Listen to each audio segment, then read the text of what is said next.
अरे अनीता, मैं आपसे लोन रिपेमेंट के बारे में बात करना चाहती थी।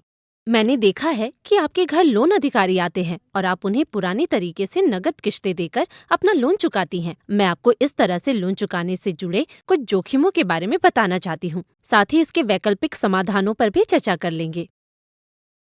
ओह, मैं तो पिछले कुछ समय से इसी तरह से अपना लोन चुकाती आ रही हूँ। आप किस तरह के जोखिम की बात कर रही हैं, श्री? आपको नहीं पता? रिपेमेंट के इस तरीके में कुछ जोखिम शामिल है। सबसे बड़ा जोखिम धोखाधड़ी की संभावना है। हमारे घरों में जो लोन अधिकारी या कलेक्शन एजेंट आ रहा है, उसकी प्रामाणिकता को सत्यापित करना मुश्किल हो सकता है। ऐसे मामले भी सामने आए हैं जहां कलेक्शन एजेंट होने का दिखावा करने वाले लोगों ने दूसरों को धोखा दिया है। एक अन्य जोखिम रिपेमेंट का पता लगाने की क्षमता है। कभी कभी रिपेमेंट विवरण सटीक रूप से दर्ज नहीं किया जाता है, जिससे हमारे भुगतान को ट्रैक करना मुश्किल हो जाता है। इसके अलावा अगर हम परिवहन समस्याओं या खराब मौसम जैसे कारणों के चलते समय पर बैंक शाखा नहीं पहुंच पाते, तो रिपेमेंट में देरी हो सकती है।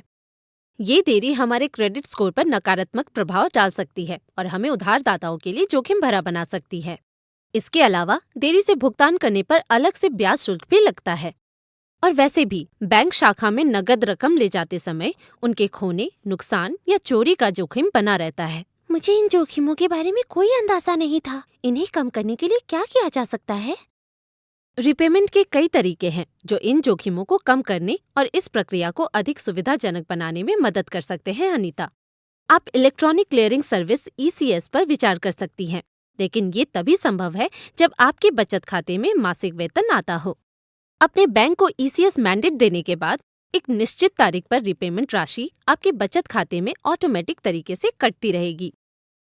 आपके जैसे गैर वेतनभोगी व्यक्तियों के लिए यूपीआई जैसी डिजिटल भुगतान प्रणाली लोन चुकाने का एक सुरक्षित तरीका है, खासकर अगर आपकी आय अनियमित है या थोड़े थोड़े अंतराल में आपके खाते में आती है।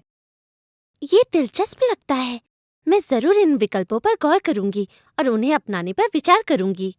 बिल्कुल।